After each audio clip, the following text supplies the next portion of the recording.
go and show you how this works out as we talk about this the evil that I'm talking about. Okay. Now some of the stuff is really thing, but I'm gonna show you not on. I'm gonna show you the good, the evil, and the good.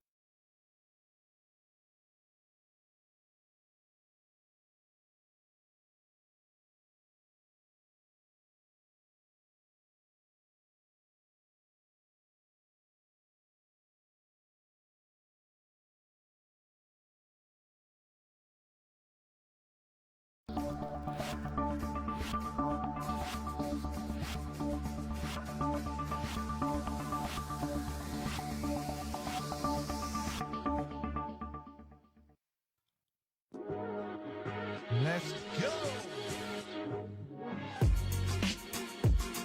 Welcome to the show.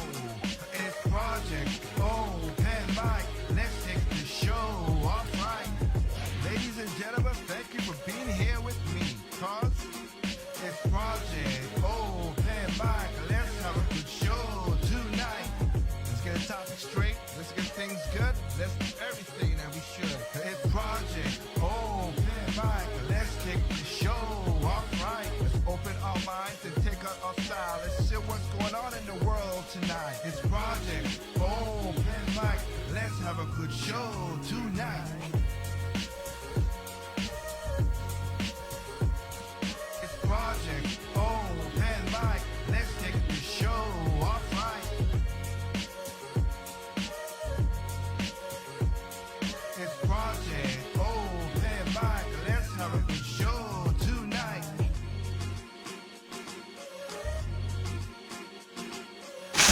Need a freelancer? Go to Fiverr.com and find one in seconds. Or don't go to Fiverr and waste your time searching for freelancers instead of finally attending that anger management. Out of my way, Janice! Project Open Mic. Let's have a good show tonight.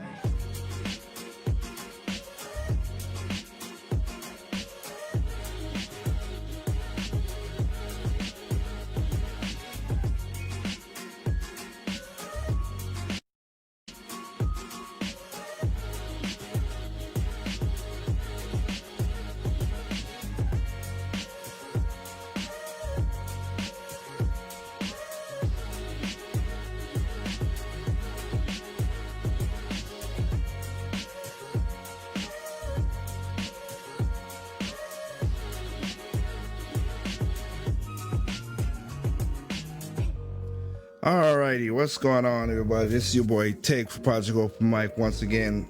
We're gonna do a simple show tonight about stuff. So we'll get into a little topics of as usual. And tonight's show is about news, and it comes with homework. So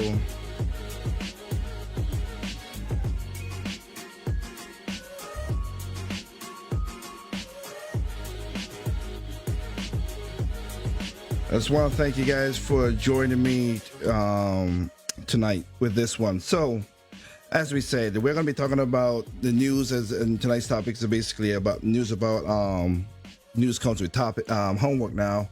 So, we just show again. There you go. Hope you all having a great night this Thursday, July 16th. Hopefully a lot of people out there, you guys paid your taxes. You know, July 15th came. That's what they pushed it back to. So hope that's going well with y'all. So it's cool to see as what's going on in the world. Good, bad, good. It is what it is. But like I said, we're here to talk about a little bit again, and welcome to that episode of Project Open Mic, where we talk about, again, conversation, topics and stuff that we can see what's going on in the world. And as usual, if you guys want to check out the back play of anything that we have, you can go to Project Open Mic on YouTube.com. Check it out. Shout out to everybody who is joining in from, of course, Tempo FM from Europe, YouTube, and Facebook. Again, if you want to contact and do anything else, we have also Project Open Mic on Twitter, Project or Mike on Instagram. Again, if you want to get in contact with us. So tonight we're gonna do a little bit different, but just read you some topics and talk about stuff that I feel quite interesting to have this conversation with. So I apologize for some of the like I said, one man show here trying to get everything to work the way I wanted it. One day I will get it. But as you can see, I'm trying to go as professional. Okay, everything is done by me, by myself. It's not easy. Thanks, I appreciate it. Like I said, I get to see some of the chats. The most active chat I have is Tempo FM. Thank you for listening, guys, and for you guys to stay up this late to listen to what I gotta say. Thank you. And let me try to still go bring up the other ones just in case anything. Facebook is up, and also checking to see same thing with YouTube.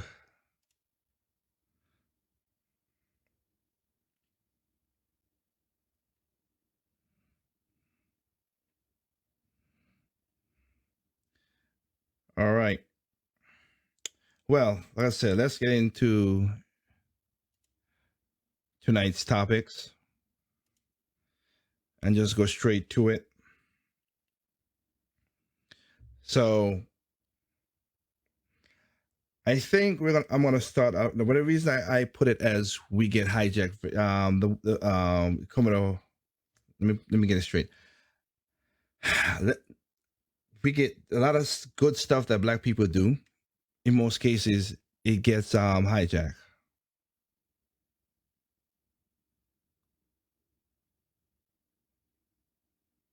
It gets hijacked, and it's sad that that happens. But it's something that I've seen looking back over the years, and I have also looked in history to see from the 1920s up to now. It's like every time something good happens, it gets hijacked, and we lose out as a whole. Now, again, as I stated many times, and I always will say, I don't speak for the Black community. The Black community don't speak for me. But it's stuff that we need to, like I said, talk about. So just that. So one of the first things I want to talk about is the sports. Now, I was talking to one of my coworkers today, and shout out to her if she ever watched listen. But again, I was talking to one of my coworkers today, and I was just going through, like we were talking about how having kids and pets and how that all works out. That you need a little distraction. Right now, there's a lot of stuff going on in the news. And sadly, I'm going to show you something like from New York Times, but a lot of news has become very opinionated and not news. Facts are being thrown away. If you want to learn something, you have to go basically to the direct source. Sometimes a lot of news links another set of news that keeps repeating, and they keep regurgitating the same thing. There's times where I've gone to news links, and it's an internal link to something else that they report on. So they're using their own facts, they're using their own source as their facts, which is not good, and that doesn't help the point. A great example would be to prove. I know a lot of people again have a lot of stuff on their mind, so they don't look at the stuff. They just get a glimpse of what the news is, and then they turn everything off. And the headlines, as I showed last week's show, the headlines sometimes doesn't work out that way. So, in July 4th, President Donald Trump went in front of Mount Rushmore and talked about what's going on in the world and everything. Now, New York Times, Washington Post, ABC, CB, all of them was saying about, CNN was saying that he talked about Confederate statues and everything. And he's glorifying Confederate statues. Well, if you go and listen to the speech entirely, he never uttered the word Confederate statues once. So I was like, why are they doing this? And because a lot of people don't want to go read or listen to the whole speech, of course, they do that and mislead people. And that's what happened right now. As Mark Twain has said, a lot of in the Spectrum days, presents Ditch the if Dish with Kev on stage. why do this thing even though you put it on sorry.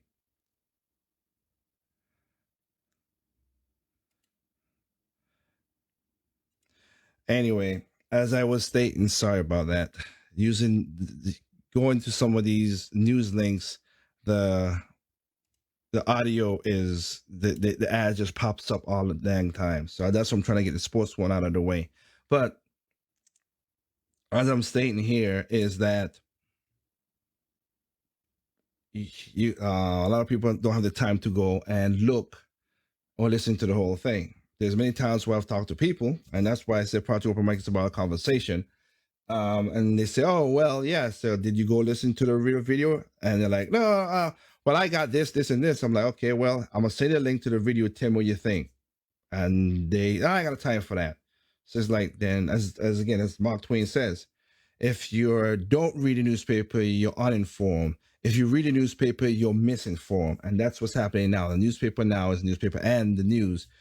And again, remember 24-hour news from all stations, from Fox, from MSNBC, from CNBC, all that. They have to fill the gap for 12-hour news. So sometimes if something hot, they're going to try that for hours. If there's not a day, they're going to just make stuff up. Majority of the times they do, which is very crazy how that happens. But just to be honest with most people, how that works.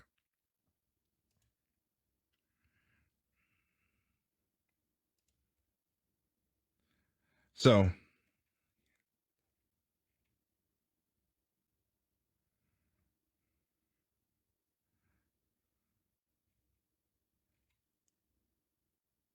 So, with that statement in that regard, we have sports.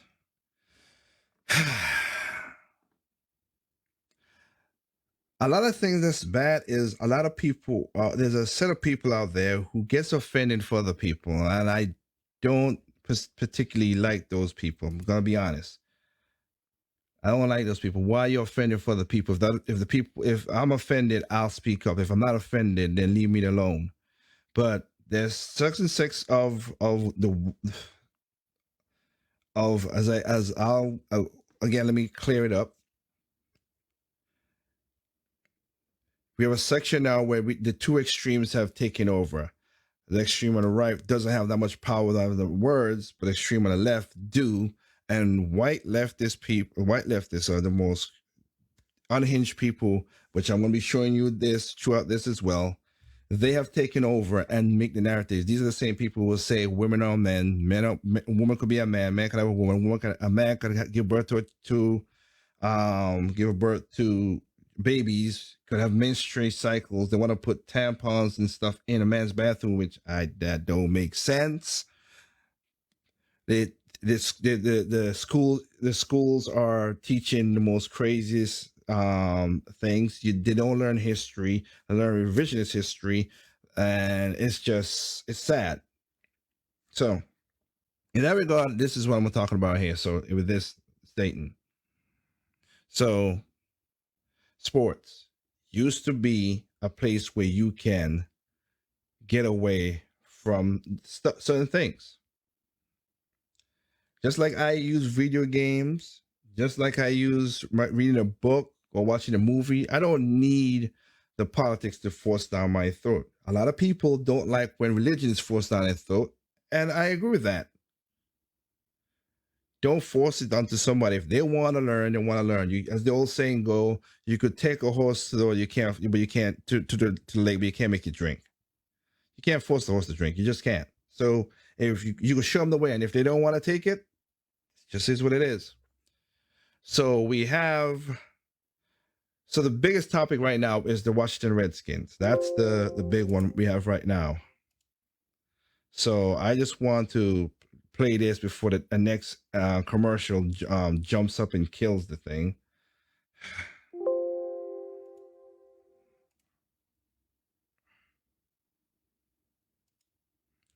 So watch the Redskins. Racist thing is offensive. So I just want, and I'll talk more about the sports things once I can get this off without, so I don't got that stupid commercial thing keep popping up. But I want you to hear something. Maybe a lot of people don't know about this. I didn't. I looked into it and I was like, oh, okay. And here we go. Now, there has been plenty of positive and negative reaction to the name and logo change, but this one hits one Native American tribe differently who designed the logo. The burgundy and gold logo had been an Indian chief since 1971. It was designed by Native American Walter Blackie Wetzel. His son, Lance Wetzel, reacts to the team no longer using his family history. It's hard. It's disheartening. I think it takes away from the Native Americans, from my opinion, because that logo represented who we are and its connections to the Blackfeet Nation. I think there was a opportunity for, educating people across the nation that didn't know about it. That connection is gone now.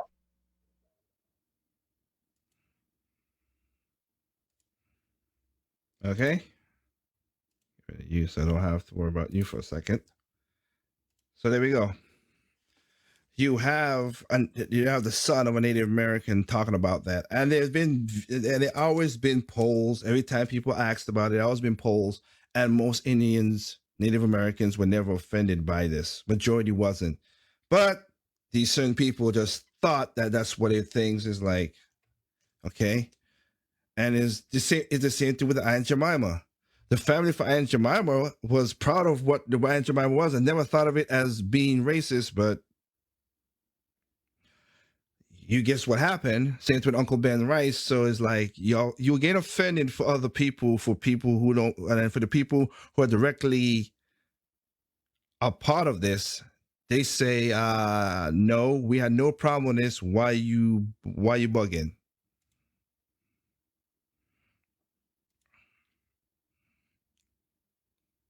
Why are you bugging when you have stuff like this going on? This is something that they are not doing any harm, but you get offended for other people.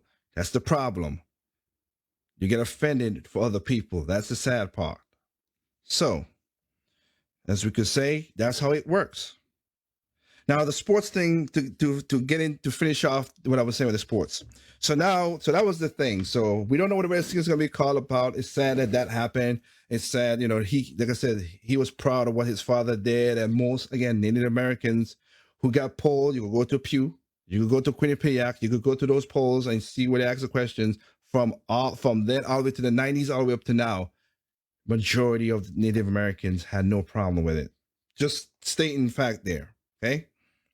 So now we have, as with the viruses going on right now, you have the COVID that's going on, and then you have, let's say with the COVID going on, you have basketball. A lot of sports get disrupted. There are some sports that has come back. NASCAR and Formula One racing. There's some sports that have come back, but in America, baseball is not back. Football, of course, is going through some stuff, and of course basketball as they try to, because when COVID happened, they were in their way to try to get to the end of the season, so they have a championship. This year is going to be an asterisk no matter what. Now I'm a sports fan, but I don't watch those sports as much as I used to before. It got too sport politic, and not politic, but sport politic too much, that I was like, I don't enjoy it too much as I used to when I was younger. I still love the racing and stuff like that, because that's just cars doing stuff, and there's certain sports I do watch that's like, you know what, it's just all about the sport and fun. Like I watch it's like it's just crazy what I've been watching for sports, just as something to relax the mind and get away from stuff. Okay, so the NBA now, they're saying that they might put stuff on their you want to put patches, Black Lives Matter, and then in the back where you have the thing, you can't breathe and all that stuff. and because of with George Floyd and everything. You know what? You go ahead and do that. It's up to them. I'm not gonna be negative about it. If you're gonna let that go, we already done know that when it comes to as again, we all found out when they said police brutality. Oh, police brutality in America. Any place else, which where NBA gets most of the money in China. Nah, we ain't gonna talk.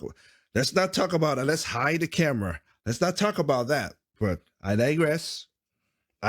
With in that one we have visual, real head cracking. Really, really head cracking. But again, that's how it works. But NBA, they're gonna do what they gotta do. I have not watched the NBA from since the 90s, so I have not really that much skin in the game. I think that you added politics to it, people are gonna tune out. I have no problem you're doing your charities and helping people and doing stuff. That's all cool. I have listened to a lot of the inside stuff from how and the inside stuff is funny to me because it's like, oh, you're gonna do all that, huh? And these guys are still not gonna stop having the baby mamas or their so-called girlfriends come in the bubble, because if that happens, then that stops the game and everything. So it's just like, you know what, y'all have fun with that. Now football, not a big national football fan. I watch the Super Bowl at my cousin's house when the time comes once in a while, but I'm not knocking it. I'm not knocking it. I'm just saying I'm not a super fan of that. But I watch it for the little entertainment I have. Now they were talking about gonna have the national anthem, the Black national anthem, lift your voice and sing before the anthem, and they're gonna do it for a week. NFL, I'm gonna tell you this right now. Like I said, my show is about also to provide solutions. Here's some options, but I would tell let's get down straight with certain things. That's gonna make it worse, NFL.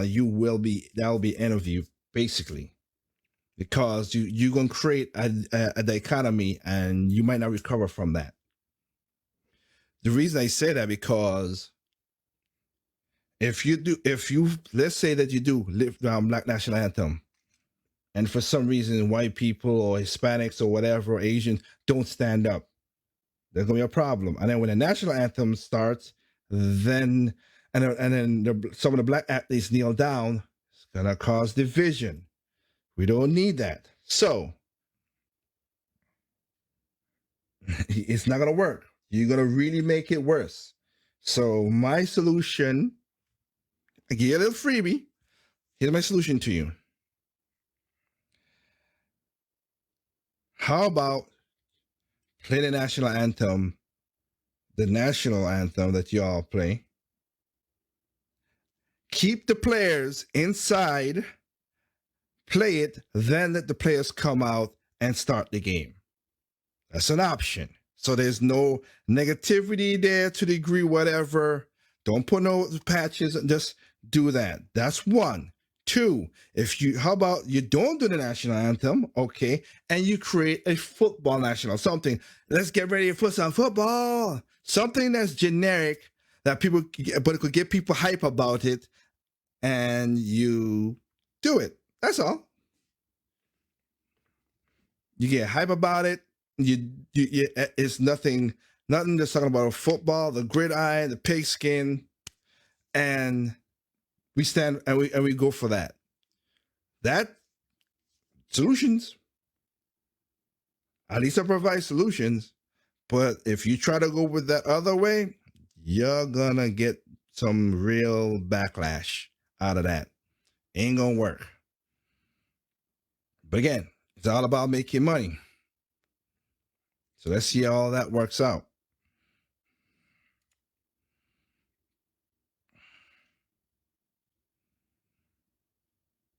So before I get into like I said, to the main topic of the show, which is again home of that, I want to read to you guys something.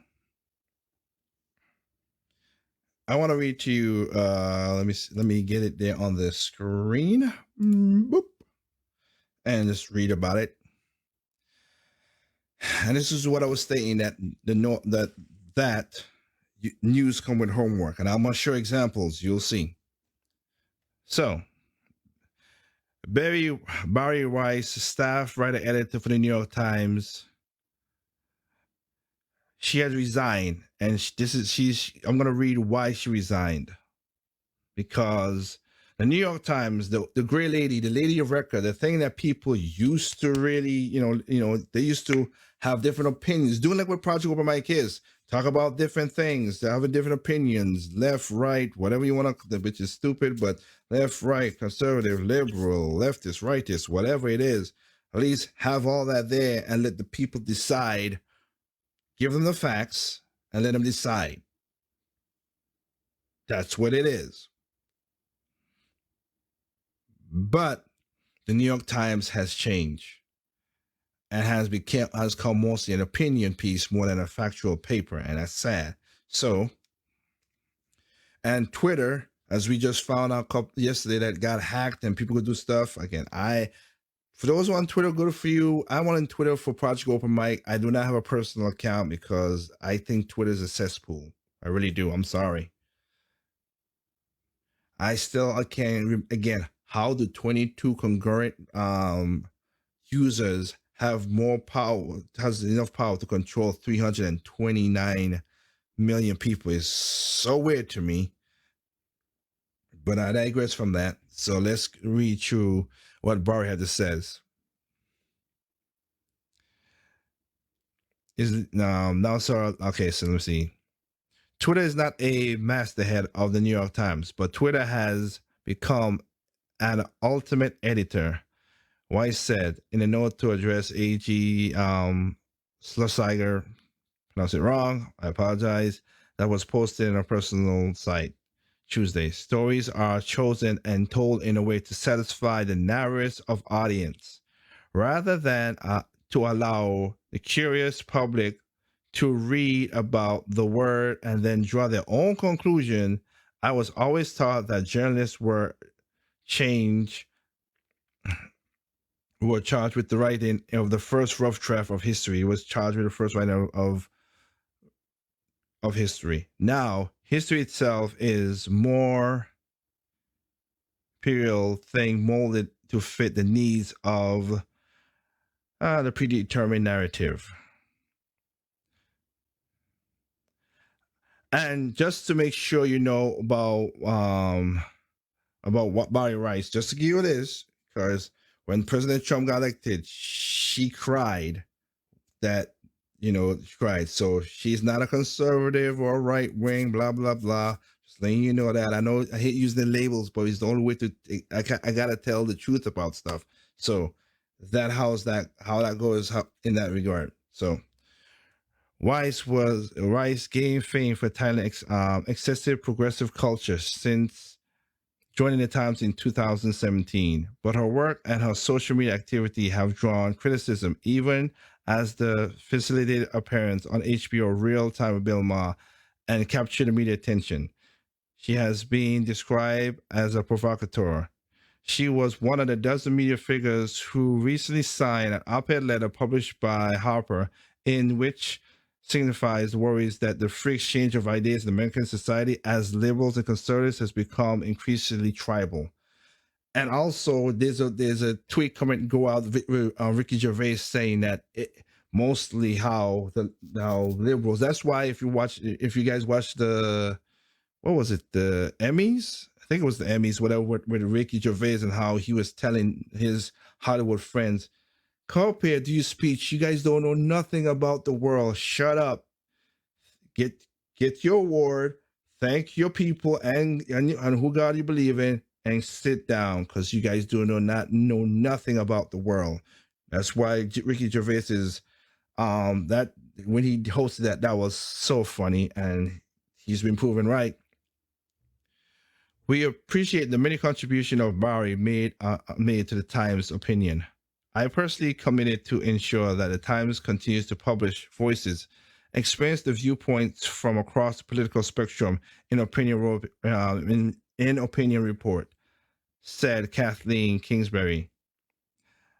acting page editor.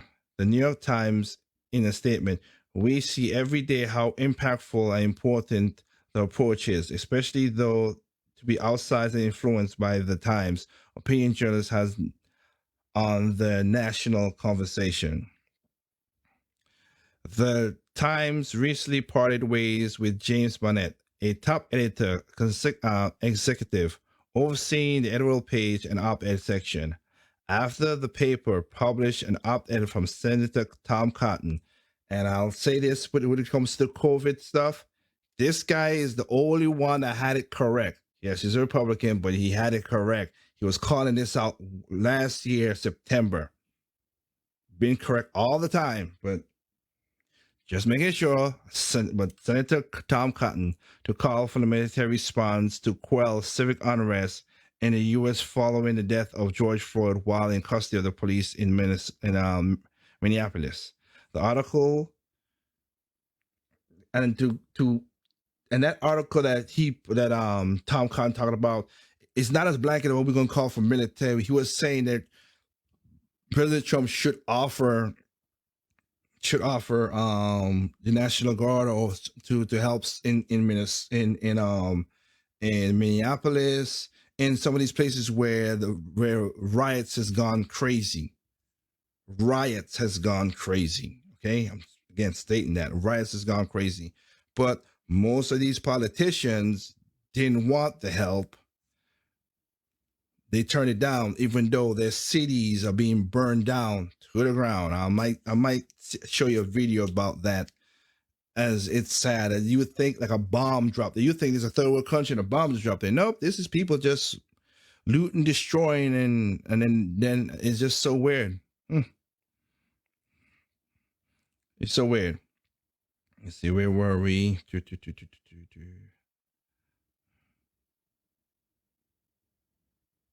Article spur a visceral reaction from the Times editor staff, several whom defined the outlet's social media guidelines to protect the article publication. Bennett was seen as a possible candidate to succeed Dean Banquet as the Times executive editor. So he's another person who walked away, who resigned as well. I don't understand how you have allowed this kind of behavior to go on inside your company, in filling views of the paper's entire staff to the public. And I certainly can't square how you and the other Times leader have stood by while simultaneously praising me in private for my courage, which is kind of crazy. When in private, oh, you're doing a great job, Royce. You're doing a great job. And then outside where all the people could see, that's bad. I think you guys are correct what y'all saying. This is bad. You can't, that erodes the confidence in people.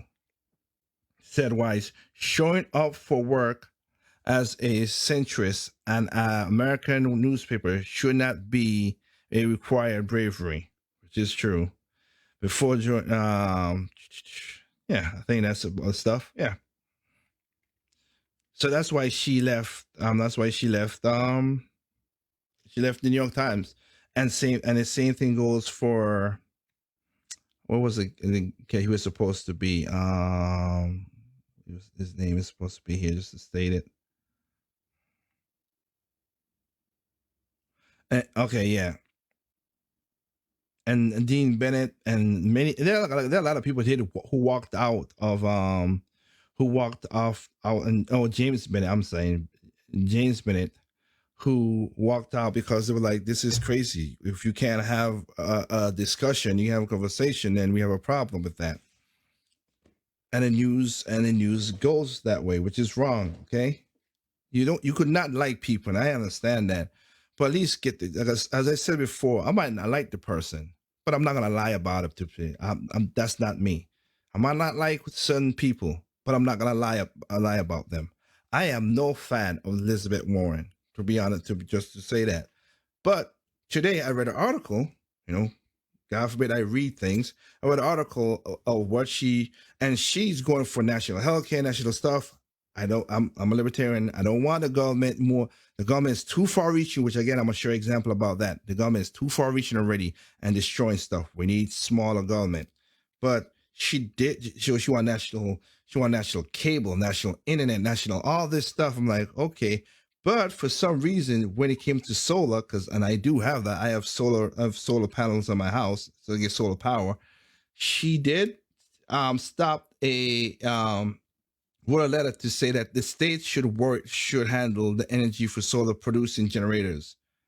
I was shocked by that. And I'm like, wow, thank you, Elizabeth Warren. Again, I don't agree with a lot of your politics, and I think you are a liar because you have with the Indian and the plane and all that stuff. But I give credit where credit due. It's just like Bloomberg. I'm not a fan of Bloomberg.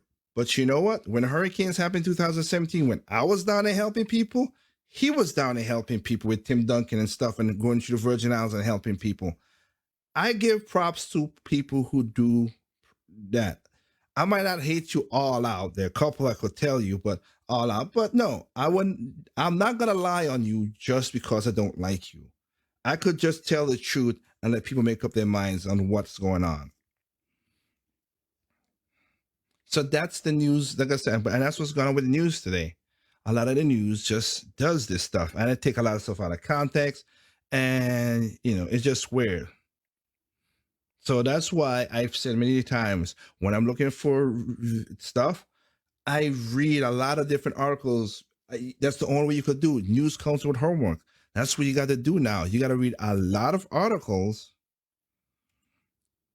so you can get what's going on.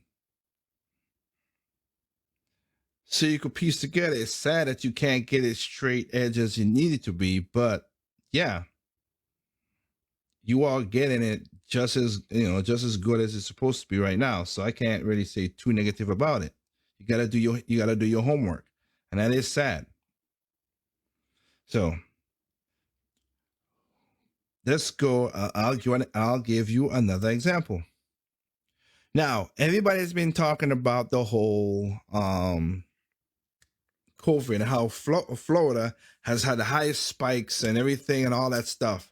Yeah. Well, there's a little problem with that. The reporting, and I always had this problem. I'll be straight up honest with you. We do not get the true numbers. We do not. We don't. And that's where the problem is.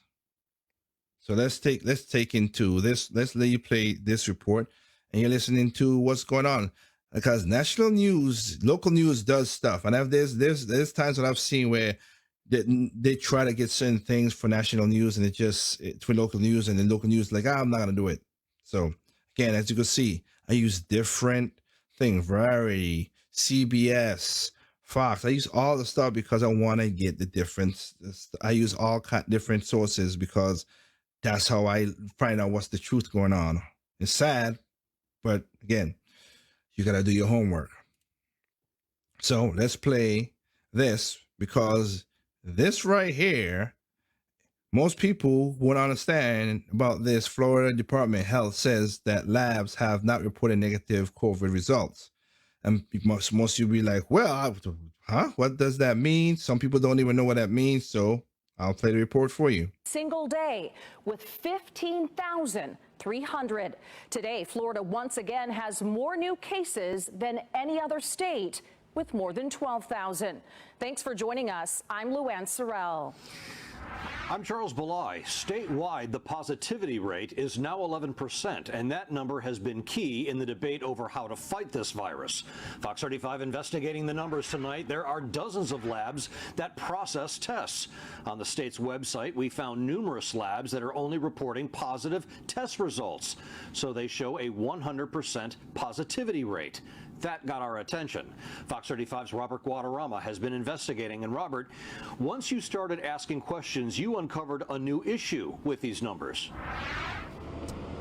Charles, that's absolutely right. Orlando Health confirming its numbers on the report are wrong.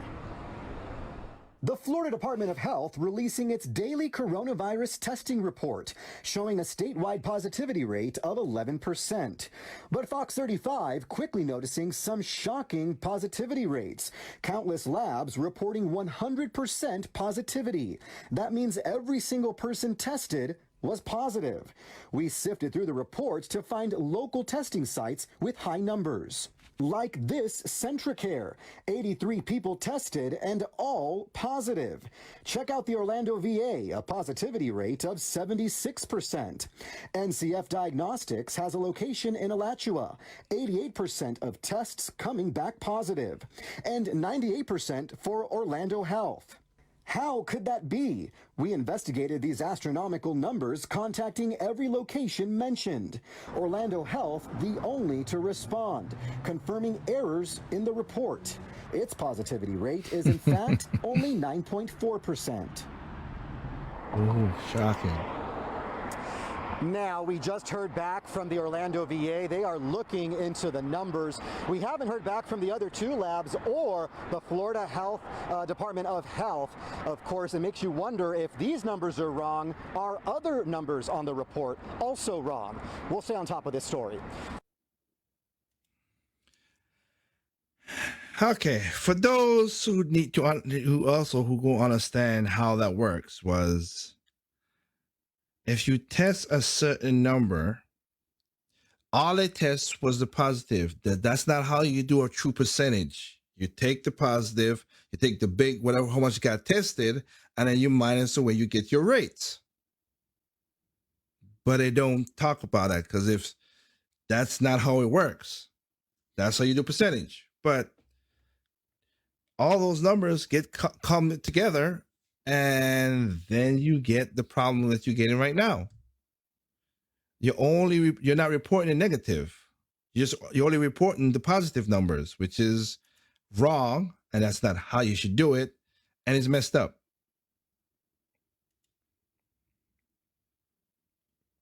That's the sadness of how all this works. And then I have, like I said, I'm gonna leave her name out of this. One of the head nurses for a hospital around here that, is a good friend. And she was talking about how most of the people who are getting admitted in, because when the when COVID happened, right? The government wanted to make sure that there was not, that the hospitals could take on what's going on, and understandably right, that's a good call. I won't fault nobody for that one. That's what you're supposed to do. Problem is, though, they made it a priority, and when the hospitals do that, they had to turn away a lot of elective surgeries and testings and everything. There are people who have died from not getting the testing for cancer. There are people who have died for not getting the dialysis. There are people because the hospital went straight COVID mode, and that is sad. I had somebody whose father needs a knee surgery. It's hard on him, it's whatever, and goes into what I was saying when people are like, "Oh, we need national health care." You do not want a government to run this thing. The guy just talked about the VA, so that work. You don't want a government to run it. Too much bureaucracy, too much people, too much. The old saying, too much chefs in the kitchen. The food gonna be bad. It's not, that setup. That's not good. That's not good. So I'm stating this because when she was like, like the father, like I said, her father needed a surgery. The hospital, the healthcare, Kaiser Permanente. Remember, we supposed to have essential, right? Essentials. They furloughed a lot of the elective doctors. Again, that word essential has become worthless because a doctor is not essential. Are you kidding me? So a doctor is not essential. Wow. And when my friend, when she was like saying it being, head nurse and stuff, she was like, now anybody who's coming in to get some of their tests and everything, they say they are the COVID patients, even though they're not in most cases, because that's the only way the hospital could get their money back to recoup as much as they can, because that's what they're doing. That's why we're not getting. That's why I'm saying we're not getting the true numbers. Now I'll state this: I have no problem wearing a mask if we have to, if we could open back up. I do have a disdain for people who are shouting and arguing because you didn't have a. Don't be a jabroni. Oh, don't have a mask. Walk. Just, it's not that hard. Put a mask on. Just it's a simple thing. I get it. I know you're not down with a man, but no, just that's the business. Because I am pro that if I have a business and I say I'm asking you coming in, no, get the heck out, get out of the store, and don't fight nobody and don't kill nobody. Some people do that, but no, don't do that. Don't mess it up like that. When I go to Sam's and stores, I have masks in my car. I put a mask on. Is it uncomfortable? Yes, but it's if that's the middle road where I could be, so I could get everything back open up, so people can get their jobs and make their money and pay their rent and do the stuff. A lot of people don't even know. The last month, 1/3 of rents was not paid. You know what I could do if that keeps on happening? You know what I could do to the economy? Because a lot of people keep on forgetting, including when you live in cities like New York, LA, like cities. Like I said, that's why I don't live in cities no more. Thank goodness. If you don't have nobody doing the butchering at the slaughterhouse or producing the milk and all that other stuff, food supplies get short. Then you can't feed yourself. And just like I was saying, when the people are like, oh, we need to get, when the government's like, we need to give more stimulus. No, you'll give us as much money you want, but if you ain't got nothing to buy, the money don't mean nothing. And that's where you're going to get mass inflation. We're not getting the true numbers. It's sad. I wish we did. Most of it, the news media, as I showed a while in another video that I did in the past, check it out on Project Open Mic on YouTube, that what do you call it? They just scare you with the numbers. Oh, this is how much COVID we have around our world. 5 million. That's debunked. Again, Russia, China are not the China being the biggest one is not telling you their true numbers at all. And you think Russia's telling you the true numbers?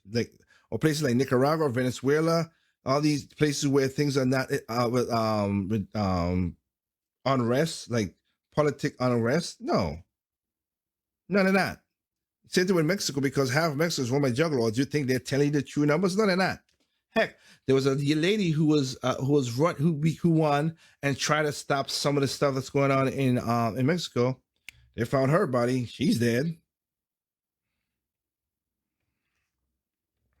Sad, but that's what's going on now. So,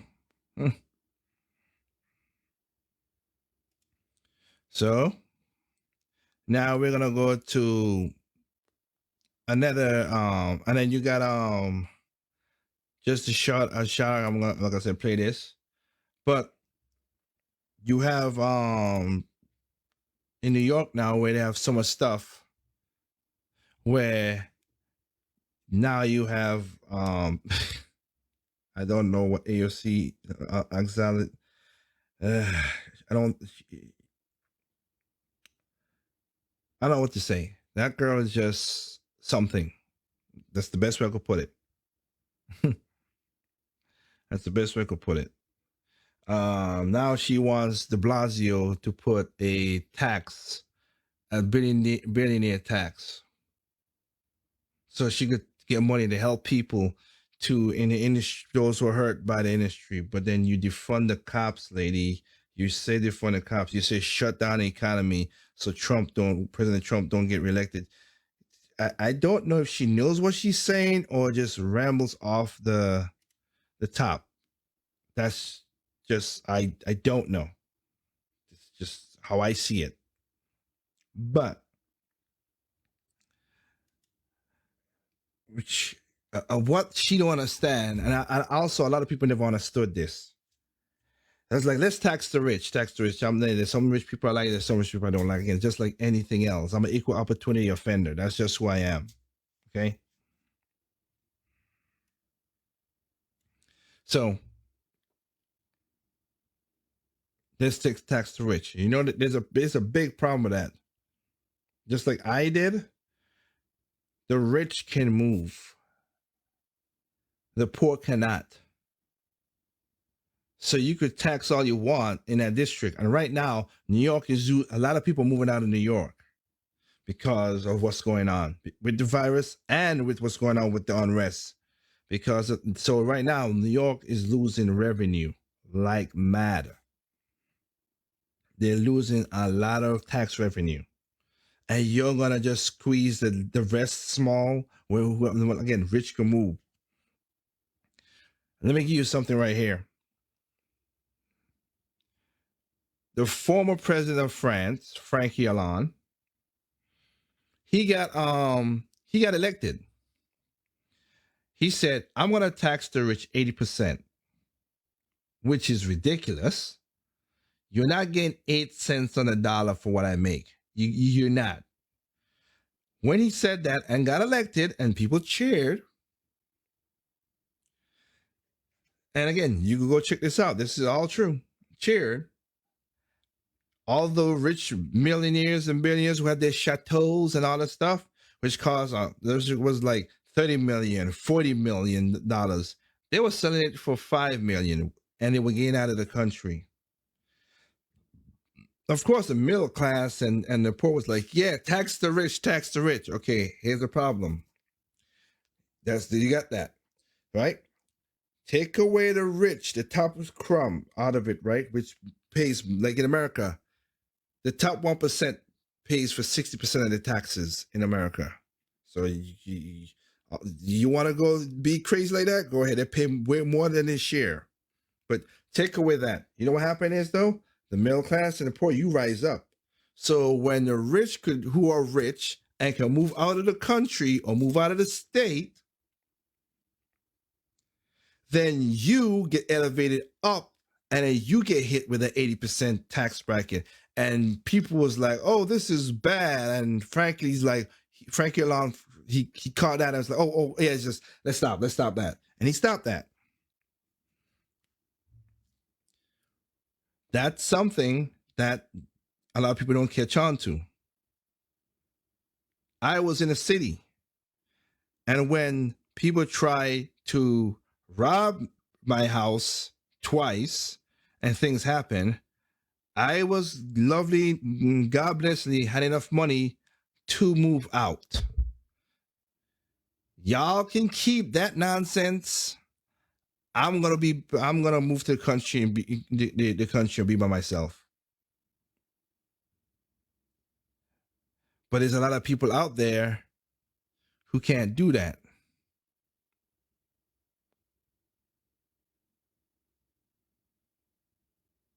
And that's the problem.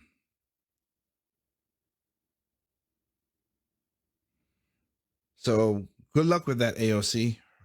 See how you figure that out. California also is learning that the hard way too. And Portland, Seattle. A lot of people are leaving from Seattle too, because it's just they keep on saying we're going to tax the rich, tax the rich, tax the rich. Rich leaves, and then you get elevated, and then the poor is now being taxed at a high percentile.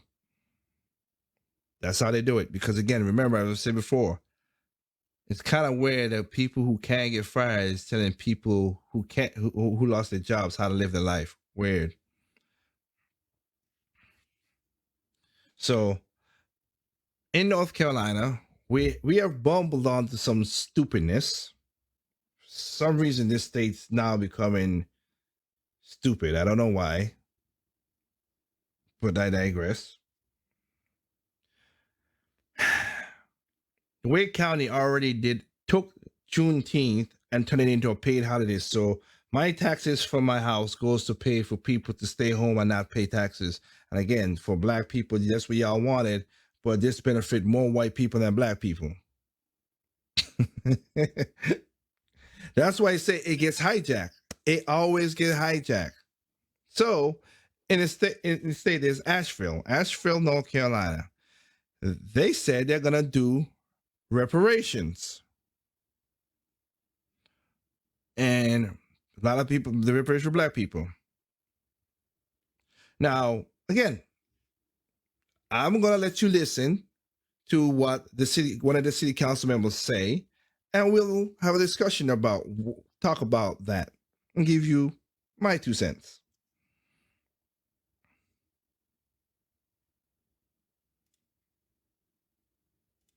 In America has long been debated. Black lawmakers on different levels of government have tried to get reparation bills approved, but are usually met with overwhelming resistance. Until now. Just this week, the City Council of Asheville, North Carolina, unanimously voted to provide reparations to Black residents of the city. Not only did the council approve the reparations, but it issued an apology for the city's historic role in slavery, discrimination, and denial of liberties to Black residents. Asheville's City Council member Keith Young pushed for this resolution, and he joins me now. Welcome. It's so great to have you, Keith, and congratulations on this new legislation.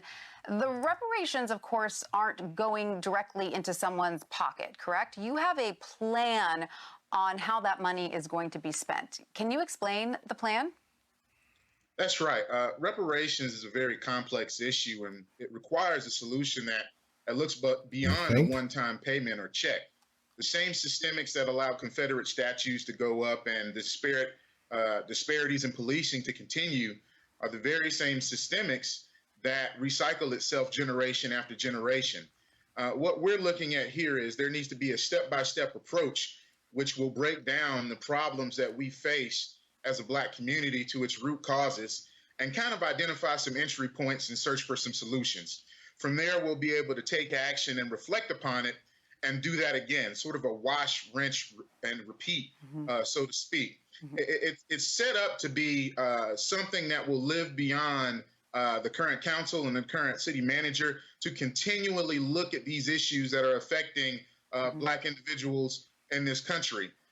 We need to be made whole in areas such as healthcare, education, employment, criminal justice, business ownership, home ownership, and overall equity, and of course, generational wealth, where in all of those categories, Black Americans have disparate numbers.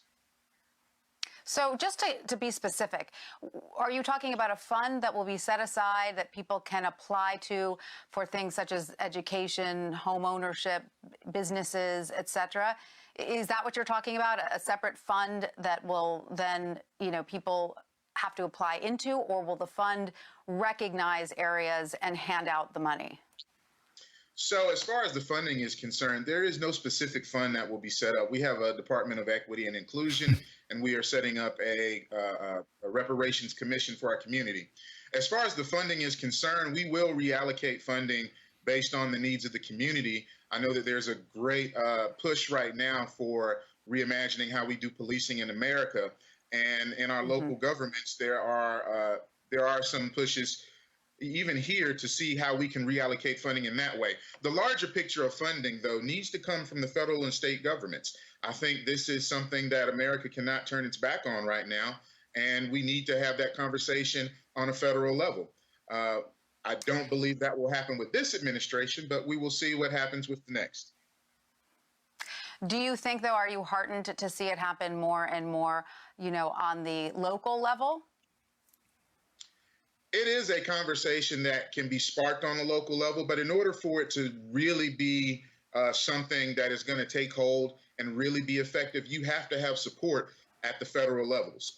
I don't believe that's going to happen with this administration, but I am hopeful and believe that hopefully the Biden administration would do such, and believe they will. So did the council consider handing out funds to Black families and letting them decide what they wanted to do with it rather than putting it aside to things that the fund determines is valid?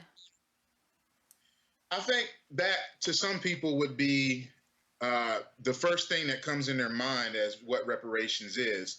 But when you look deeper into the systemic issues that we deal with, we need generations to be made whole through systemic action.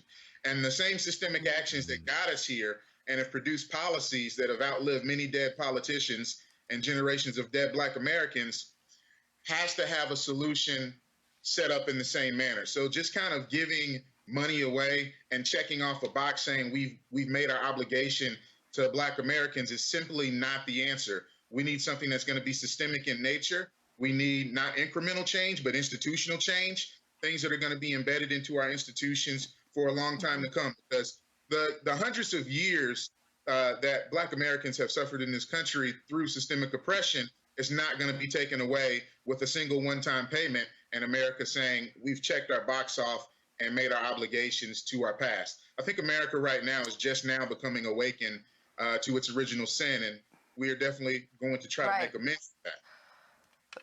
I understand your point about, long-term change and establishing the basis for that, but why can't it be both? Why can't you also cut a check, to African-American families as well as take some of that money and put it towards long-term change?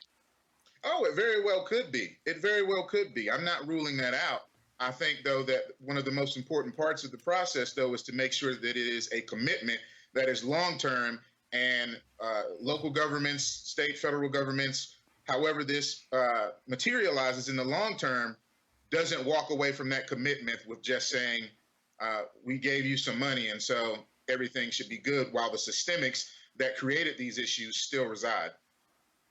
Right. So one council member says that you received numerous comments from people asking, why should I have to pay for what happened during slavery? And that is something that a lot of people ask. So what is the answer to that? And have you received any backlash over this approval for these reparations?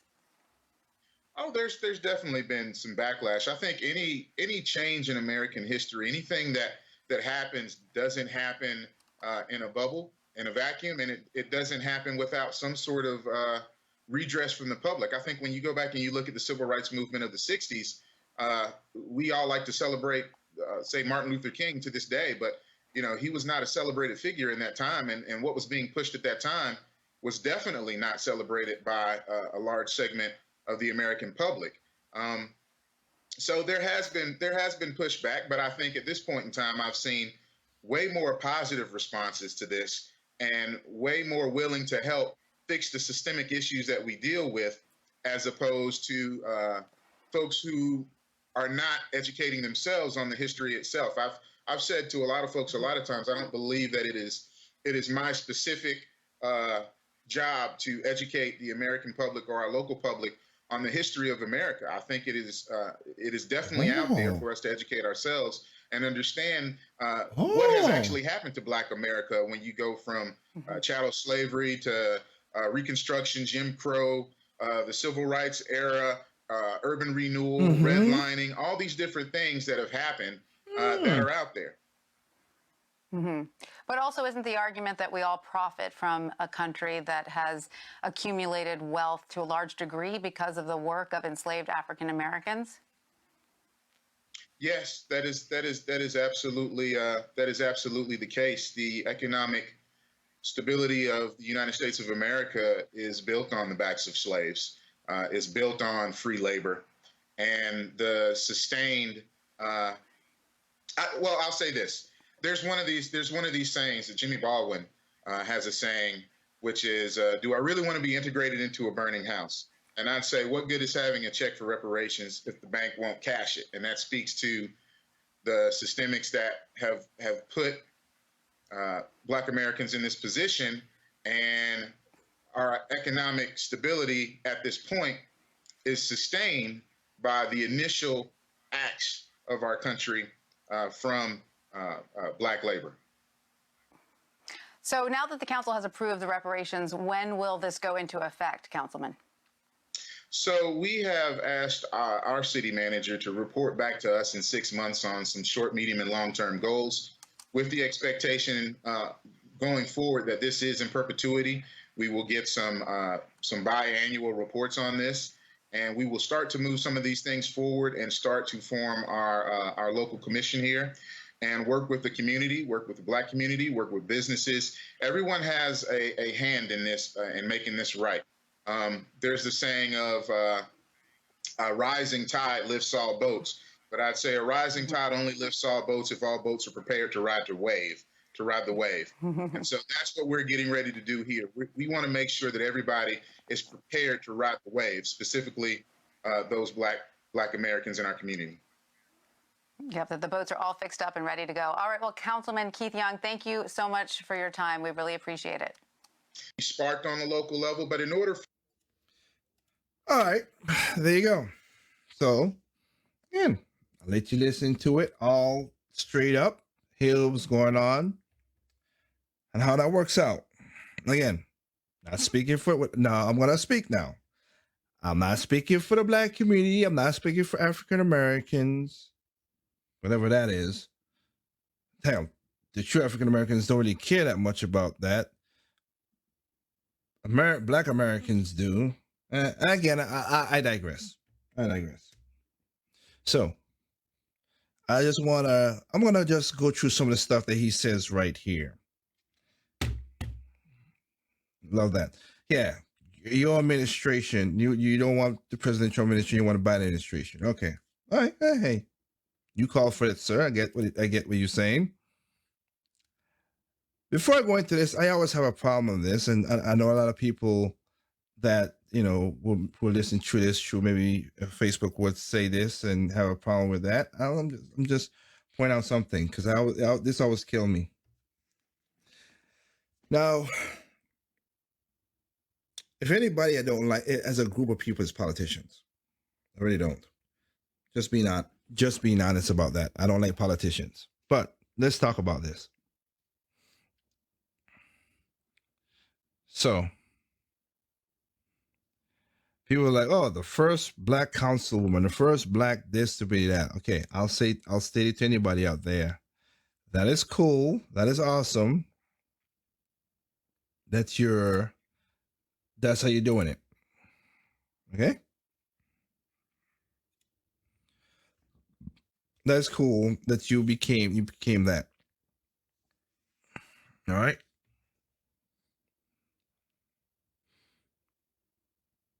But I was like, but these people, majority of these people are in these power and they do the same corruptness like any other politicians. So yeah, you're the first Black this or Hispanic this, but you still steal from people and still lie what you're going to do. And I should feel proud that a Black person is now stealing from me than a white person or Hispanic. That don't make sense to me. I never get that. I born in a country where it's majority Black, and even the Black politicians steal from the Black people. So I don't get that love for that. The person who should be stealing from me should be the same color as me. That's stupid. That makes no sense in that regard. But I digress. So let's go through his stuff, audio, and now the population of Asheville, Black population is 12.26. So y'all gonna do this for them. And I've been to Asheville, nice city, very nice. Country county, you go there for hiking and the music festival and stuff. Pretty cool. I've been downtown Asheville, not like downtown Durham or Raleigh or Greensboro or Atlanta or New York. A little bit more diverse in Asheville. Not many of Section 8 housing and other stuff, but that's the way you're going to do it. Okay. So let's go with what he says, like I stated. Asheville's City Council member. Reparations, of course, aren't going directly into someone's pocket, correct? You have a... No, it's going into their pocket because they're going to raise taxes to fix this. And again, if I was in Asheville, I'm a Black person, you're going to tax me so I could get better benefits. How about just let me keep my money? I'm just saying. How about just let me keep my money? A plan on how that money is going to be spent. Can you explain the plan? That's right. Reparations is a very complex issue, and it requires a solution. It is. It is because there's a lot of there's a lot of blacks in out of the 40% of people who are black in America. A lot of them are mixed. But you want to talk about that part? There's a lot of them are mixed. So who's going to be getting paid that one? And now I'll be honest. I'll be honest. Yes. And you know what? I'll say what I say when I play the clip again, so you could see, so you could be he has the representation with it. That looks beyond a one-time payment or check.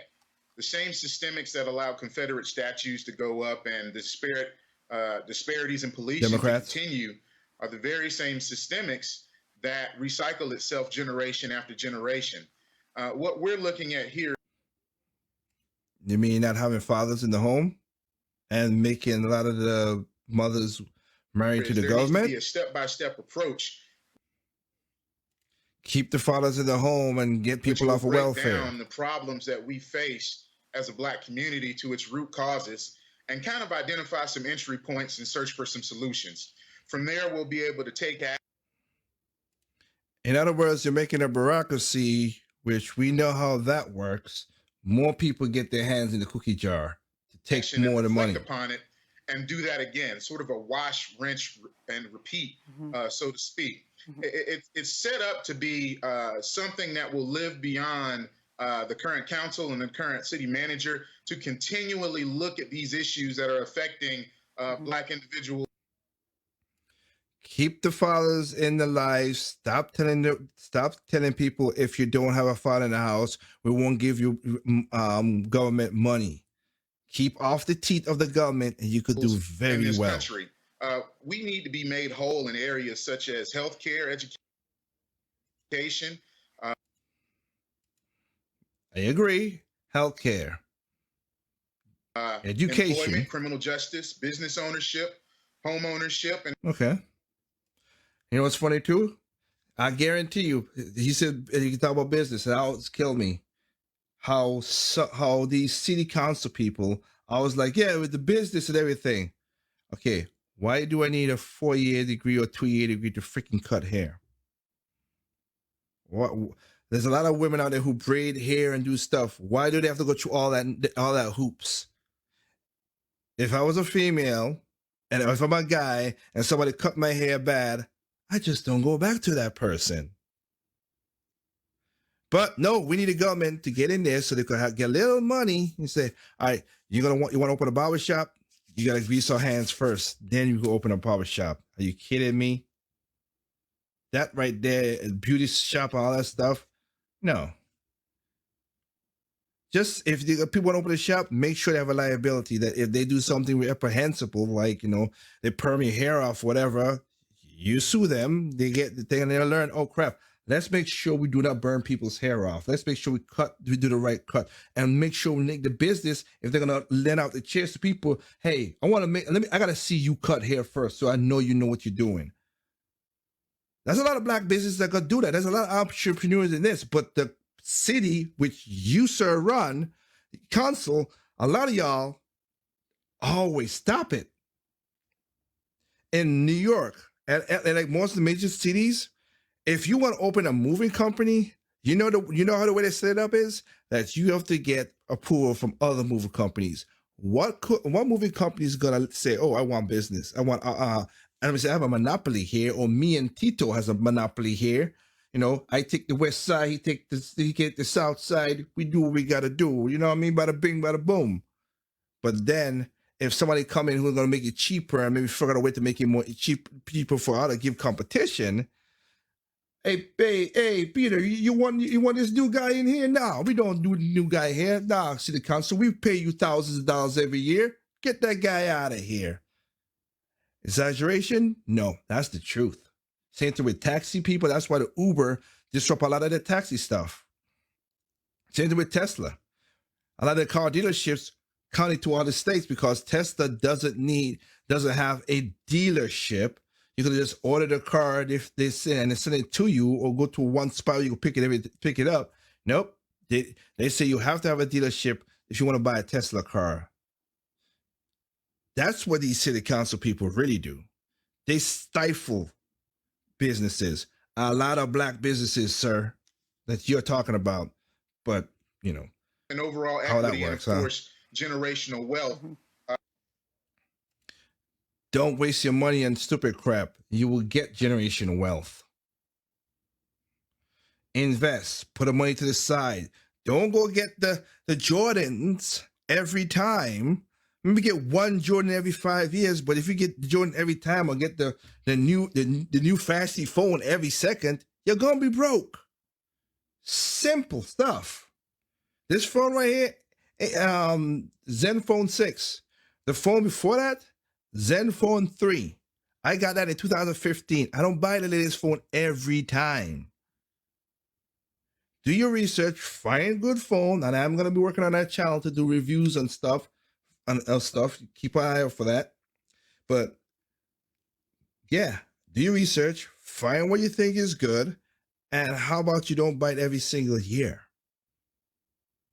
The Jordans.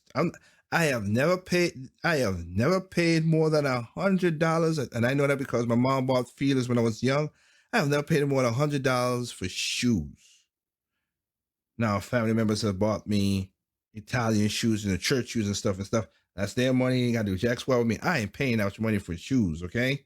And people are paying $400, $500, $600 for sneakers. Are you out and you want to know why you're poor? Again, Michael Jordan didn't force you to buy the shoes. He put it out there, you bought it. That's how you keep generational wealth. Where in all of those categories, Black Americans have disparate numbers. So just to be specific, are you talking about a fund that will be set aside that people can apply to for things such as education, home ownership, businesses, etc.? Is that what you're talking about? A separate fund that will then, people have to apply into, or will the fund recognize areas and hand out the money? So as far as the funding is concerned, there is no specific fund that will be set up. We have a Department of Equity and Inclusion. No. But you, again, like I stated, you're going to have bureaucracy. Create more jobs in the government where you can't fire people if they do horrible things. We are setting up a reparations commission for our community. As far as the funding is concerned, we will reallocate funding based on the needs of the community. I know that there's a great... How about you bastards take a personal cut and just tell people lower the taxes so people could keep more of their money? Push right That'll now work. For reimagining how we do policing in America. And I agree with that part we just said right there. You need to have reforms. Not all cops are bad, and not all cops are good. Local governments, there are some pushes even here to see how we can reallocate funding in that, and we need to have that conversation on a federal level. No, we don't, because I don't believe that will happen with this administration, but it didn't happen without under Obama administration either. Because y'all do this just so you get the votes. We'll see what happens with the next. It ain't gonna happen, but we'll see. Do you think, though, are you heartened to see it happen more and more, on the local level? It is a conversation that can be sparked on a local level, but in order for it to really be...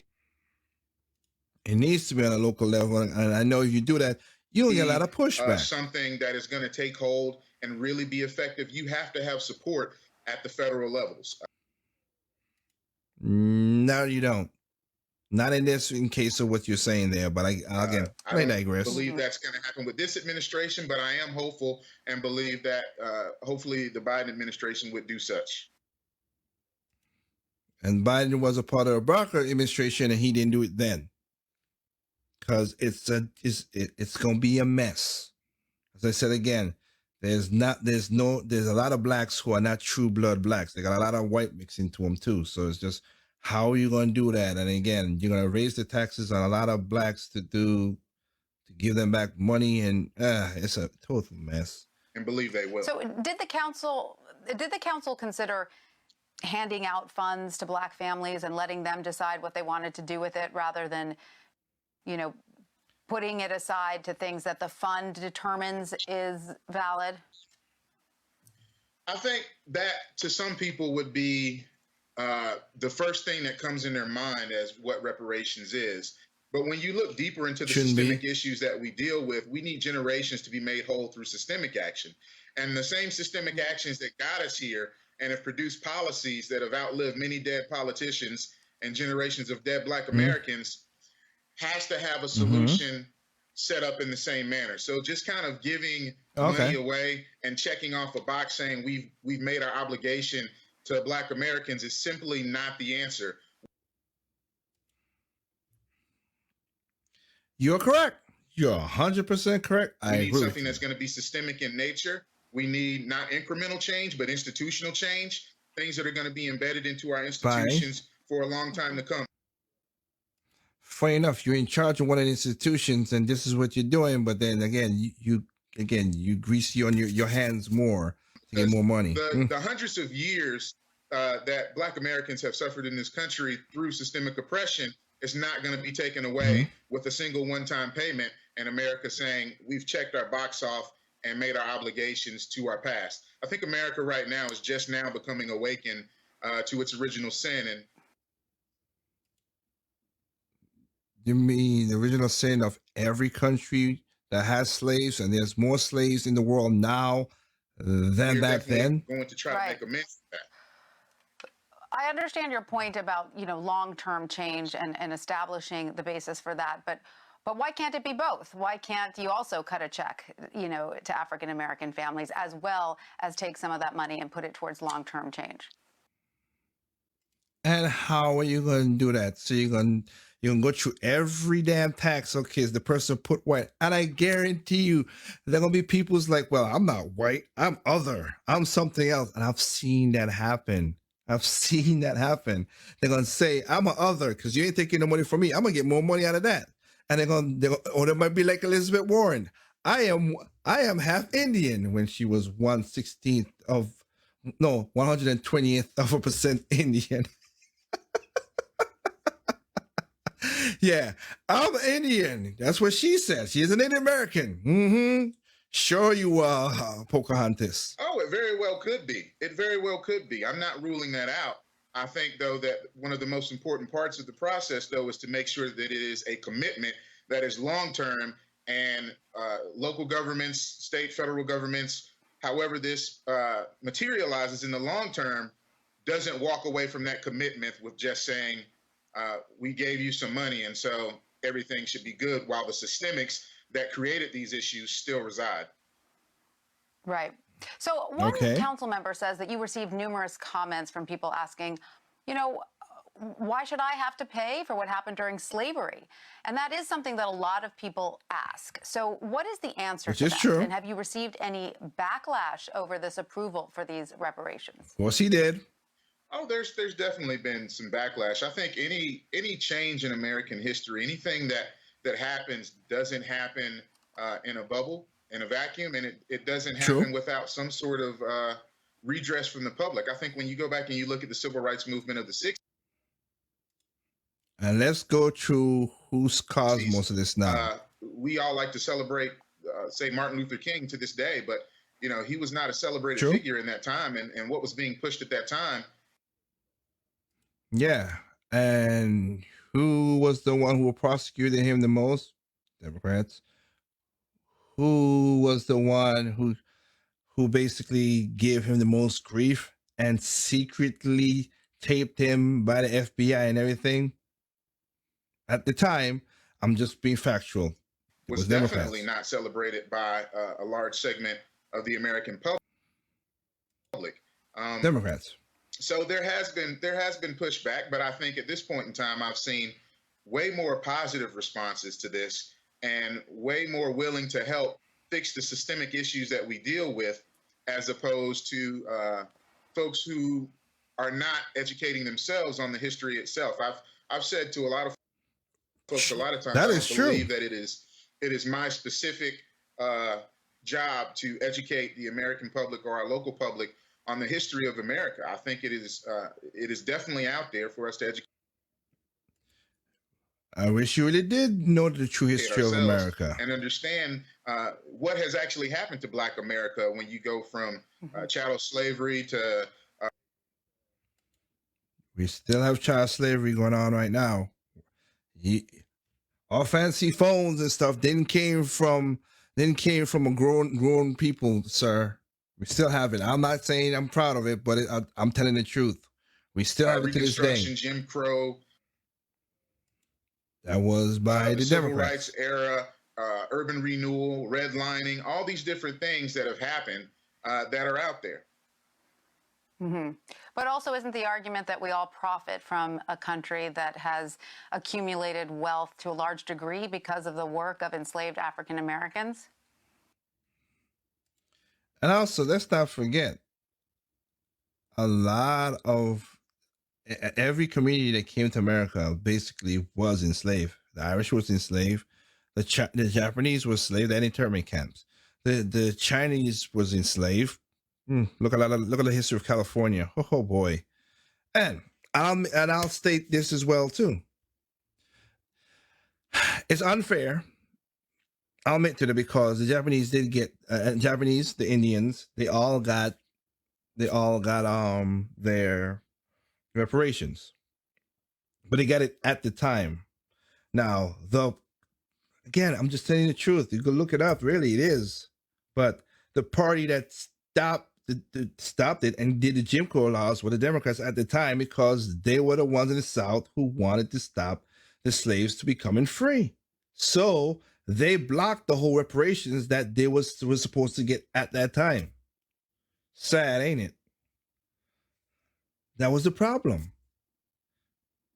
At the time where those slaves had the freedom to do the stuff, and that's when they should have the reparations. I'll admit to that.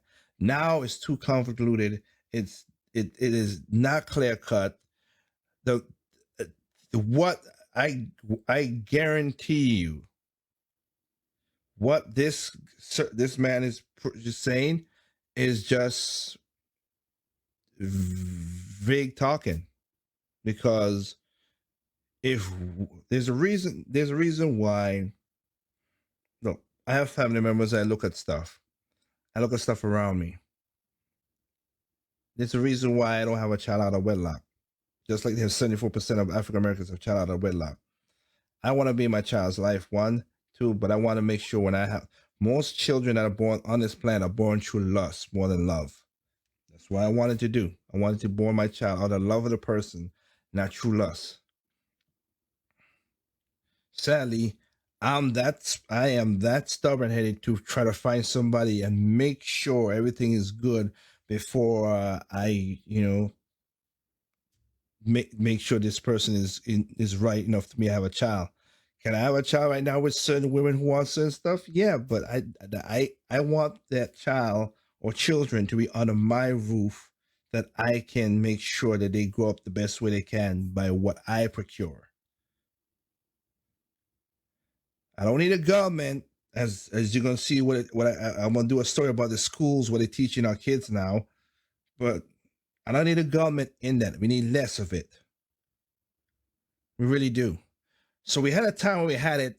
It got blocked, and again, there were more slaves. Again, as I said, there were other people who became slaves and did stuff. And again, there's more slaves on the planet Earth now than there ever was in history.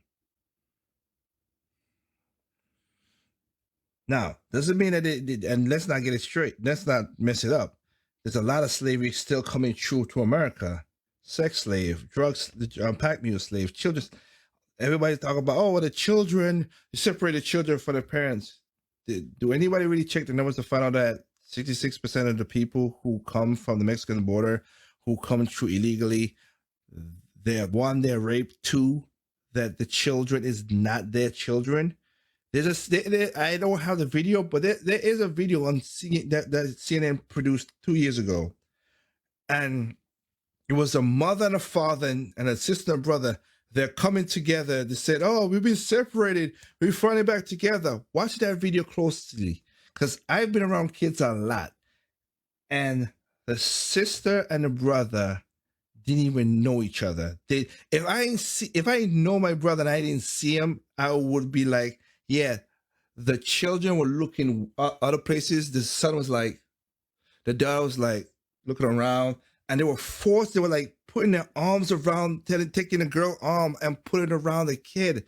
They didn't know each other, and I was like, CNN, are you really?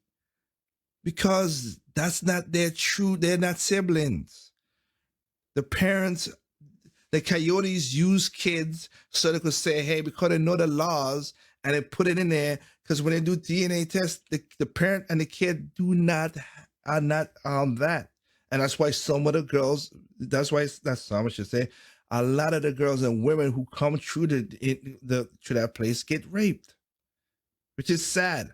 But we for the people, but not really.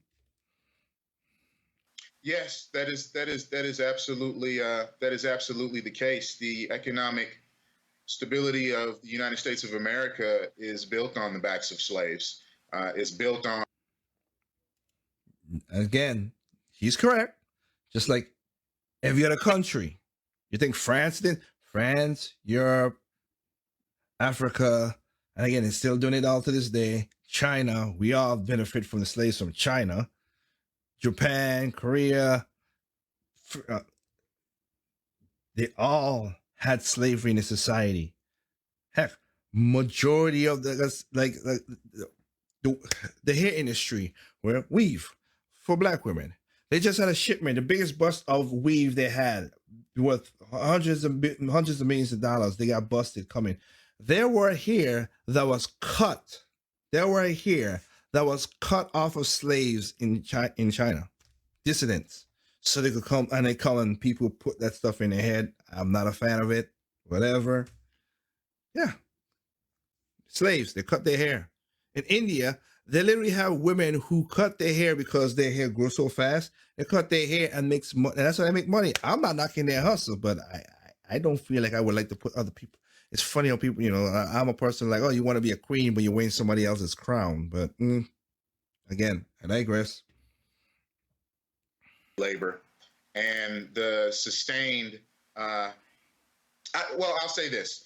There's one of these sayings that Jimmy Baldwin has a saying, which is, do I really want to be integrated into a burning house? And I'd say, what good is having a check for reparations if the bank won't cash it? And that speaks to the systemics that have put Black Americans in this position, and our economic stability at this point is sustained by the initial acts of our country from Black labor.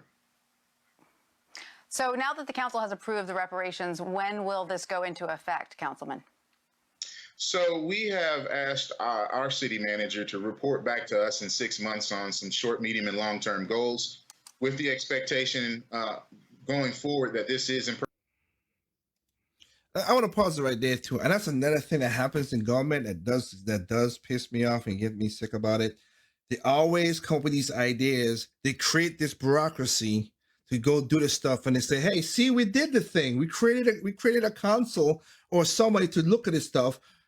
I did my job. I keep my promise." While the council there, who becomes the bureaucracy, they know that their only job is to fix this thing, and they're like, "Well, as long as we fix it, as long as we don't fix it, we have a job." And that's what a lot of bureaucracy in American politics has been, in other countries too, but let's stick to American politics, is they give up, they make this coalition, this bureaucracy to find this stuff, and they're like, well, yeah. Let me not do this. Let me not do that. Let's just nudge a little bit. We're not going to fix it because, hey, we can't fix it. Can you give us more money? Oh, okay, we'll give you more money. That's how it works. Now, I don't know if it's going to happen this year, but you can go back and look at the budget spending for the last, 20 years. every time in September, when September comes, all the departments spend crazy money it's crazy money for nothing, because if they don't spend the money, they don't get the previous budget, or they can't, they spend it and they can't ask for that. It always is in September. Always happen. You go back and check it, and it's weird how that works. But that's how the system works. So they get more of your money. Remember, government doesn't really provide services. I mean, a product. It's funny, we're paying for something that don't provide a product. They should have a core thing to do, but there's a lot of stuff they don't do. They just make up all this stuff just to be brazen. Perpetuity. We will get some biannual reports on this, and we will start to move some of these things forward and start to form our local commission here and work with the community, work with the Black community, work with businesses. Everyone has a hand in this, in making this right. All right. This is July 16, 2020. I'm going to remember this, and I'm going to reconvene around this time next year, and let's see what they say. Let's see how this works out. President's going to be President Biden or Trump. It's going to be that. Let's see what happens. There's the saying of a rising tide lifts all boats, but I'd say a rising tide only lifts all boats if all boats are prepared to ride the wave. And so and it's true. And it's sadly, a lot of Black families in the hood do not take care of themselves. It's just the truth. I'm not going to lie to anybody. It's just the truth. That's what we're getting ready to do here. We want to make sure that everybody is prepared. I know. Why would you have...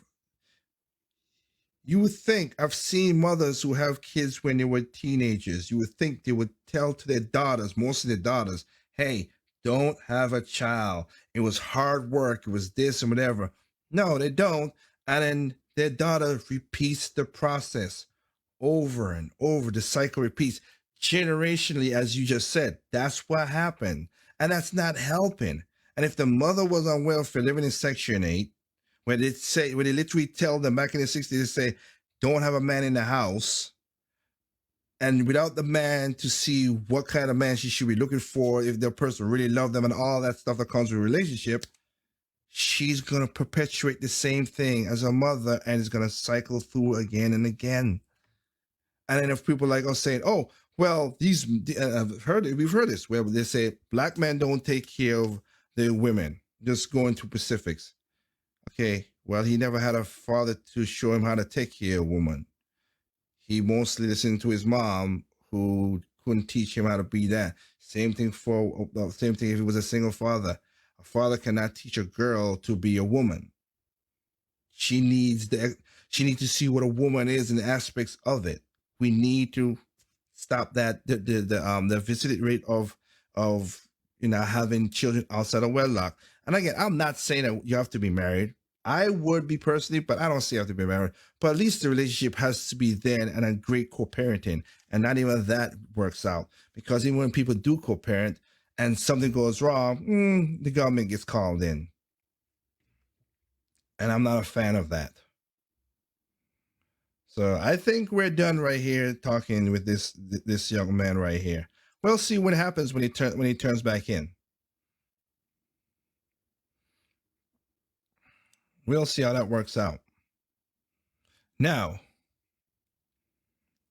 I want, I said most of this show is 2 hours. We've been 1 hour and 40 minutes. So let's play this one thing. And that's why I going to what I said about hijack. Let's just play this one thing. Now, I apologize up front. They have some cursing in this. I try my best to keep my show as clean as possible, but they have some cursing that's going to be in this. Okay? I'm going to play this. And just make sure it's on the screen. Yes, it is. Okay. I'm going to be playing this video where I'm going to let him tell a story. But again, I apologize for the cursing in this video. These are the few times where I let it go because it's really an open environment unconstructive. What's up, Instagram? So I'm out here downtown Dallas trying to have a peaceful evening, and now we've got these fucking retards behind me. Look at this. Look at this. Majority white people in this crowd that want to feel good about themselves. Look at this. They want to feel good about themselves. So they're out here ruining an otherwise peaceful evening with their BS. Look at it. No, I'll show you. I'll show you. Look at this. Majority white people out here acting a fool because they want to feel like they are important. Look at this. Look at the racial makeup of this. Think about what the purpose of this would be. Remember that Opal Tometi and Patrisse Cullors are the founders of this organization. And they are admitting on camera that they are trained Marxists. All they care about is anarchy and social unrest. Look at this. Look at this. Again, majority white crowd. Because they want to feel like they belong to something. This is the real problem that we have. And I was enjoying my evening until these people came out here and decided to act a fool. See? They're out here cursing. We've got, look at this. Look at this. We've got little kids right here and they're cursing like it's no big deal. We got little kids right out here and they're cursing. Like this is ridiculous. They don't really care. They don't really care. All they want to do is come out here and act a fool. Look at them. Look at them. These are the same ones. These are the same ones who, if they were to get apprehended by the police, they'd be the first ones to come out here and scream like there's some kind of discrimination, because they're the ones out here who are fomenting this discord. They're fomenting this unrest.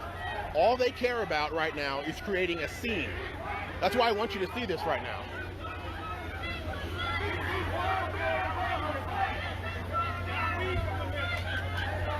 Check it out. Check it out. See? See? She's cursing. We got little kids out here. She's still cursing. This is the face. This is the face of mental retardation. Look at it. That's the entire problem with this right now. Is they're out here right now trying to act a fool. That's all they want to do. That's all they want to do. That's all they want to do. See, here we go. Here we go. See, here we go. Here it is. Here it is. Here it is. See? They create the unrest. And then they get upset when someone actually speaks up for themselves. That's the problem. See, we got more people coming right now. That's all they want to do. That's all they want to do. This is not what we should be doing. This is not how we should react. This is not how we should be carrying ourselves. Look at this little white dude over here right now with his finger up in the air, thinking he's doing something. Look at this. I was just enjoying my evening until these people showed up. And now they've ruined a peaceful evening. We had live music out here. They're ruining this evening just because someone actually spoke up for themselves. This guy, now they're throwing shit. Look at this, now they're throwing shit. See, here we go. Dallas police is out here. Yep, Dallas police. Now Dallas police has to be out here doing this because these people can't behave. Because they literally, look at what they're doing, look at this. This is Marxism, cultural Marxism to a T. They did not come out here to be heard, they came out here to create a scene. You gotta realize what this really is and call it out for what it really is. This is not the answer. Out here at this restaurant tonight, we had plenty of white people, plenty of black people out here, all having a good time. And they came out here to create this scene. And now they're acting like they're the oppressed people.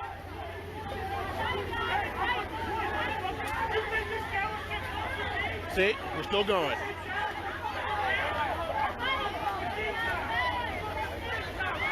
Now we got tear gas coming out. Now we got tear gas coming out. Now we got tear gas coming out. Now they're throwing stuff. See? Tear gas is coming. Yep. They brought this on this entire establishment. They brought this on the entire establishment because they cannot fucking behave and they can't learn how to express themselves like adults.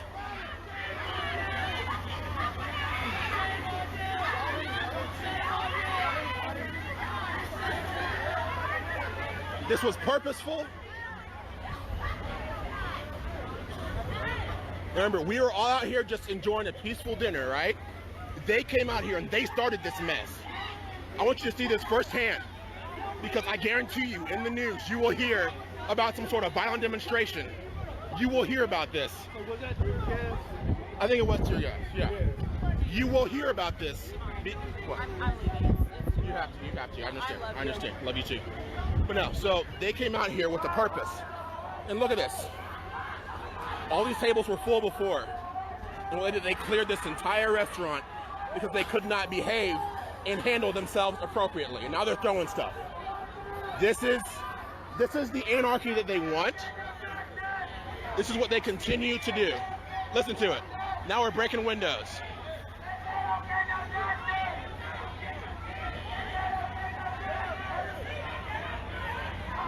I just wanted to share that with y'all because this literally just developed right behind me, and y'all have a right to see what the real agenda is, because right here, this is people of all races, all nationalities out here having a good time, and these people came out here and they created a scene. They've created this chaos. That's what they want, and now they've ruined this evening, essentially, because they cannot express themselves like actual adults. All they care about right now is creating this manufactured outrage, this chaos, because their rationale is, if we are upset, no one else can enjoy any peace whatsoever. That's the real problem here. We were all having a great time. There was live music. There was a black person out here performing. He had to stop because these fools out here continue to foment this chaos and discord wherever they can. So, no, you're good. I appreciate it. So this is what we've come to now. And now they're trying to disperse now. They're running away like the cowards they really are, like the cultural Marxist cowards that they are, because Dallas police showed up, and now we got police out here with guns in the street right now trying to restore order that we had before until these fools showed up. Yeah, Derek, I'm in downtown Dallas. I was out with some dinner with friends, so I'm fixing to move to Houston, and I gotta deal with this BS once again because these socially unstable, here, I'm gonna show you the police because now they're coming too. Can't have any peace, and it's all their fault. Look at this. Look at this. Now we got police coming in, we got pepper spray deployed, people throwing stuff. So they and the people are cheering right now. Everyone else out here, white people, black people, Hispanic, Asian, we were all out here enjoying ourselves. Thank you all. We appreciate you. But we were out here enjoying ourselves, and that wasn't enough. Because for these literal, self-admitted, self-described cultural Marxists, they want to continue to foment this outrage. And what's worse is it's arbitrary outrage. Right out here, what we had at this restaurant was the epitome of racial unity. We had people of all nationalities out here enjoying their dinners, having a great time, and they had to come out here and destroy this because they have some chip on their shoulder. Look at this, look at this. This little white dude shouting at the police officers, keeping him safe, keeping us all safe right now. He was the instigator. I'm just like, bro, He was the instigator. why are you doing this? I mean, and the thing is, look at this, look at this. I don't know you, you don't know me, Yeah. but we're out here right now. We were both out here at this restaurant just enjoying ourselves. Totally. And they ruined this evening, didn't they? We were all having a great time. And they ruined this. For what? What were they trying to accomplish? They walked past once, they walked past twice, then they came across over here and stood there until someone actually addressed them. And they act like they were being attacked at that point in time. Doesn't make any sense. I don't know what your name is, but... I'm trying to find is this Jackson? Yes, it's the Jackson. Jackson, okay. But now, so we're still out here. Like, I was just at the right place at the right time. And now, unfortunately, the live music stopped. The fun time we were all having stopped. Because this majority white crowd could not let us have any peace on a Saturday night. That is the problem.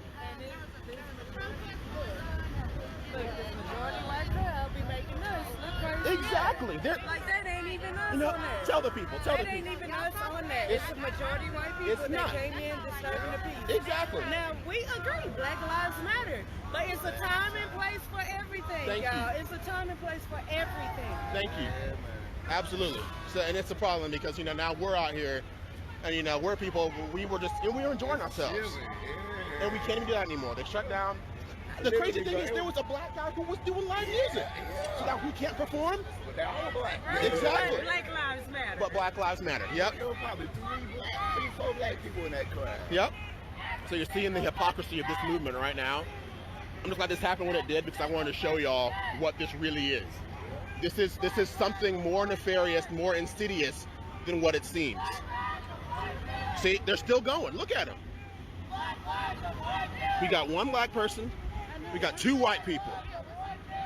And I've talked to multiple black people tonight who are out here who are genuinely ashamed because they realize this is not the way, the manner in which you express your outrage. So now it's not enough to engage in a protest. You have to ruin someone else's evening. So I'm going to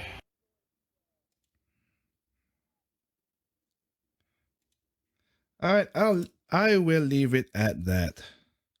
Okay. As you just see what he just stated right there. A bunch of white people saying the black lives, but antagonizing black people and just making it worse than it needs to be. It always get hijacked.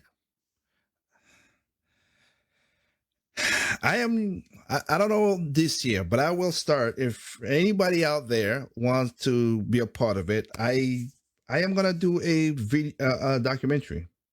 If anything of a life goal, the documentary talking about the Black curse. I really do think that because every time something good was going to happen, it gets hijacked. It really does, and it's sad. You could have a good time and somebody messes it up for you. People use black people to get their agendas passed. See, I go back and listen to Malcolm X, Martin Luther King, as which people do. Funny enough now that if you make people listen to Martin Luther King in college, because 3 professors have been fired for letting them listen to Martin Luther King. That's how crazy these people are.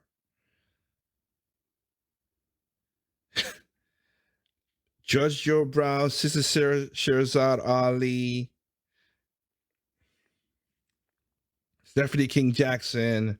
There's many more people. Larry Elder, Jesse, I forgot his name. Jesse Lee Peterson, like all people who lived through the 60s. And then if you read Frederick Douglass and his books and really read Tom's Cabin, where people are like, oh, Uncle Tom, which is again not that.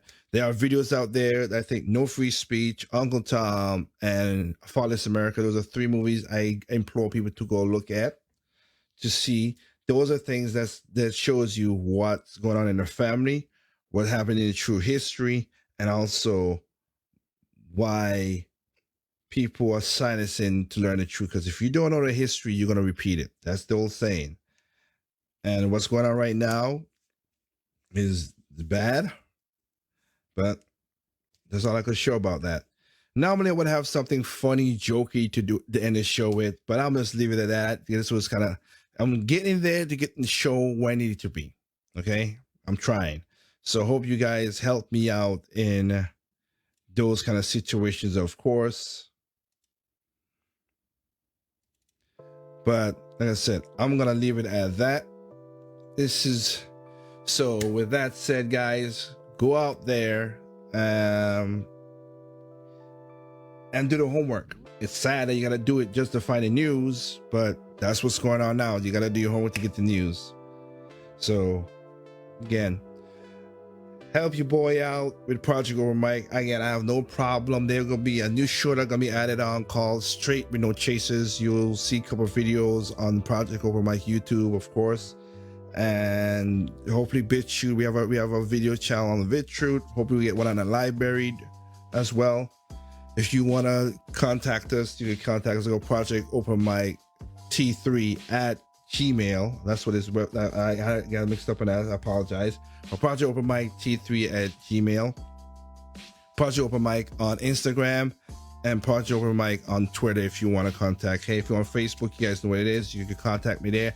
I have no problem having a conversation with any topics, because I'm trying to do another show called The Chat, where I want the, you don't have just not just write a comment or say anything. You can also talk. So I'm gonna set that up for the future.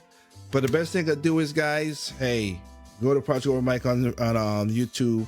Share the video, like, share, subscribe, comment, help us out there so we can put this on podcasts and stuff on Apple, Spotify, Pandora, and many more. So with that said, again, it's game over as the song is playing. So I want to thank you guys for joining me for another beautiful night. Hope you guys be safe. Have a safe Friday. Enjoy your weekend as it comes. Be safe. And this is your boy Tig for Project Open Mic. And catch you in the next episode. I am going to try my best and, of course, hardest to work to get it to be a set schedule. It just takes a while with the computer and everything to set up the program. It just takes a while, and hopefully I get to the point where, again, I could put the chats up. So, again, Tempo FM, thank you. YouTube, thank you. Facebook, thank you. With that, again, have a good night. God bless everyone. Peace out.